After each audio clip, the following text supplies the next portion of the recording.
Satish Jarkiholi CM ಆಗಬೇಕು ಅನ್ನೋದು ನಮ್ಮ ಆಸೆ. ಸಿಎಂ ಬದಲಾವಣೆ ಬಗ್ಗೆ ಅಧಿಕೃತವಾಗಿ ಹೈಕಮಾಂಡ್ ಹೇಳಲಿಲ್ಲ.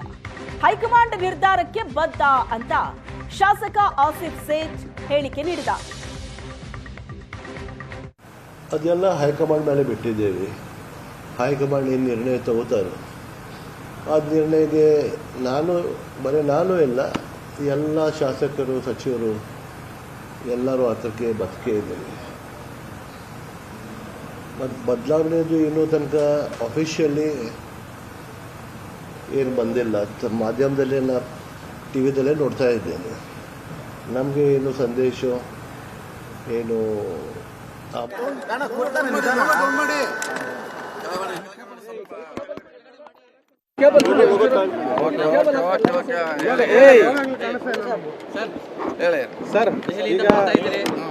ಏನೆಲ್ಲ ಚರ್ಚೆಗಳಾಯ್ತು, ತಾರ್ಕಿಕ ಅಂತಿದ್ರೆ ನೀವು ಹೇಳ್ತಿದ್ರಿ ಬರುತ್ತೆ ಅಲ್ಲ, ಗೊಂದಲ ಬಗೆಹರಿಬೇಕು ಅಂತ ಹೇಳ್ತಿದ್ರಿ. ಅದು ಹೇಳಿದೆ, ಬಗೆಹರಿದಿದೆ. ಬಹುಶಃ ಹೆಚ್ಚು ಕಮ್ಮಿ ನಾಳೆ ಮುಖ್ಯಮಂತ್ರಿಗಳ ಬ್ರೇಕ್ಫಾಸ್ಟ್ ನಂತರ ಬಹಿರಂಗ ಆಗ್ತದೆ. ಅಲ್ಲಿವರೆಗೆ ವೇಟ್ ಮಾಡ್ಬೇಕಷ್ಟೇ. ಅವರೇ ಹೇಳ್ತಾರೆ ಏನು ಚರ್ಚೆ ಆಗಿದೆ, ಏನು ಮಾಡ್ಲಿಕ್ಕೆ ಹೊರಟಿದ್ದಾರೆ, ಪಕ್ಷದ ಬಗ್ಗೆ ಸುದೀರ್ಘವಾಗಿ ನಾನು ಹೇಳ್ತಾರೆ. ಸೊ ಅಲ್ಲಿವರೆಗೆ ಕಾಯಬೇಕೆಲ್ಲರೂ ಅಷ್ಟೇ. ನಾವು ನಾಳೆವರೆಗೂ ಕಾಯಲೇಬೇಕು. ಯಾಕೆ ಅಧಿಕೃತವಾಗಿ ಯಾರಿಗೂ ಗೊತ್ತಿಲ್ಲ ಏನಾಗಿದೆ ಚರ್ಚೆ. ಸೊ ಚರ್ಚೆ ವಿವರ ಸಿ ಎಂ ಮಾತ್ರ ಗೊತ್ತಿದೆ. ಸೊ ಅದಕ್ಕೆ ವೇಟ್ ಮಾಡೋಣ. Okay, thank you.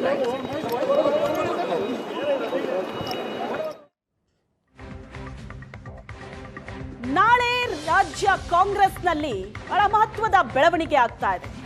ನಾಳೆ ಸಿದ್ದರಾಮಯ್ಯನವರು ತಮ್ಮ ಮುಖ್ಯಮಂತ್ರಿ ಸ್ಥಾನಕ್ಕೆ ರಾಜೀನಾಮೆಯನ್ನ ನೀಡ್ತಾ ಇದ್ದಾರೆ. ಬೆಳಿಗ್ಗೆ ಬ್ರೇಕ್ಫಾಸ್ಟ್ ಸಭೆ, ಅದಾದ ನಂತರ 10:30ಕ್ಕೆ ರಾಜೀನಾಮೆಯನ್ನ ನೀಡಲಿದ್ದಾರೆ. ಕಳೆದ 6 ತಿಂಗಳಿಂದ ನಡೀತಾ ಇದ್ದಂತಹ ಸಂಘರ್ಷಕ್ಕೆ ಕಾಂಗ್ರೆಸ್ ಹೈಕಮಾಂಡ್ ಇತಿಶ್ರೀ ಹಾಡಿದೆ. ದೆಹಲಿಯಿಂದ ಬೆಂಗಳೂರಿಗೆ ಬಂದಿದ್ದಾರೆ ಕಾಂಗ್ರೆಸ್ ಉಸ್ತುವಾರಿ ಸುರ್ಜೇವಾಲಾ. ದೇವನಹಳ್ಳಿ ಏರ್ಪೋರ್ಟ್ಗೆ ಬಂದಿಳಿದಿದ್ದಾರೆ ರಣದೀಪ್ ಸುರ್ಜೇವಾಲಾ. 4 ಗಂಟೆ ನಂತರ ಸಿದ್ದರಾಮಯ್ಯನವರನ್ನ ಸುರ್ಜೇವಾಲಾ ಭೇಟಿ ಆಗ್ತಾರೆ. ದೆಹಲಿಯಿಂದ ಬೆಂಗಳೂರಿಗೆ ಬಂದಿದ್ದಾರೆ ಕಾಂಗ್ರೆಸ್ ಉಸ್ತುವಾರಿ. ಸಂಜೆ 4 ಗಂಟೆ ನಂತರ ಸಿದ್ದರಾಮಯ್ಯನವರನ್ನ ಭೇಟಿಯಾಗಿ ಮಾತಾಡಲಿದ್ದಾರೆ ಸುರ್ಜೇವಾಲಾ. ಸಿದ್ದರಾಮಯ್ಯನವರ ಜೊತೆ ಶಾಸಕಾಂಗ ಸಭೆ ಬಗ್ಗೆ ಚರ್ಚೆ ನಡೆಸಲಿದ್ದಾರೆ. ದೃಶ್ಯದಲ್ಲಿ ನೋಡ್ತಾ ಇದ್ದೀರಿ.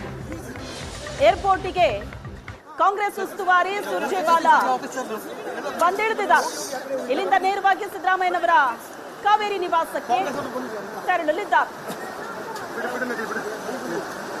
4 ಗಂಟೆ ಹೊತ್ತಿಗೆ ಸಭೆ ಇದೆ.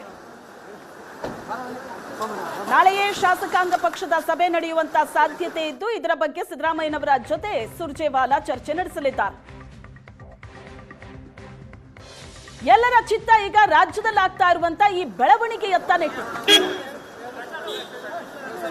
2.5 ವರ್ಷ ಅಧಿಕಾರ ಹಂಚಿಕೆ ಅನ್ನೋದು ಕಾಂಗ್ರೆಸ್ ಅಧಿಕಾರದ ಗದ್ದುಗೆ ಏರ್ದಾಗ್ಲಿಂದಲೂ ಕೇಳ ಬರ್ತಾ ಇತ್ತು. ಒಂದು ಬಣ ಆ ತರದ ಒಪ್ಪಂದ ಆಗೇ ಇಲ್ಲ ಅಂತ ಹೇಳ್ತಾ ಇತ್ತು. ಆದ್ರೆ ಒಪ್ಪಂದದ ಬಗ್ಗೆ ಪದೇ ಪದೇ ನೆನಪು ಮಾಡಿಕೊಡ್ತಾ ಇದ್ರು ಡಿ.ಕೆ. ಶಿವಕುಮಾರ್. ಕಳೆದ 6 ತಿಂಗಳಿಂದ ಅಂತೂ ಈ ಇಬ್ಬರು ನಾಯಕರು ದೆಹಲಿ ಪ್ರಯಾಣ ಅಂದಾಗ್ಲೆಲ್ಲ ಏನೋ ಒಂದು ಬೆಳವಣಿಗೆ ಆಗತ್ತಾ ಅಂತ ಎಲ್ಲರೂ ಎದುರು ನೋಡೋ ಹಾಗಾಗಿತ್ತು. ಫೈನಲಿ ನಾಳೆ ಸಿದ್ದರಾಮಯ್ಯನವರು ಮುಖ್ಯಮಂತ್ರಿ ಸ್ಥಾನಕ್ಕೆ ರಾಜೀನಾಮೆ ಕೊಡ್ತಿದ್ದಾರೆ. ಸುರ್ಜೇವಾಲಾ ಬಂದಿದ್ದಾರೆ ಈಗ ಬೆಂಗಳೂರಿಗೆ. ಕೆಲವೇ ಹೊತ್ತಲ್ಲಿ ಸಿದ್ದರಾಮಯ್ಯನವರನ್ನ ಭೇಟಿಯಾಗಿ ಚರ್ಚೆ ಮಾಡಲಿದ್ದಾರೆ.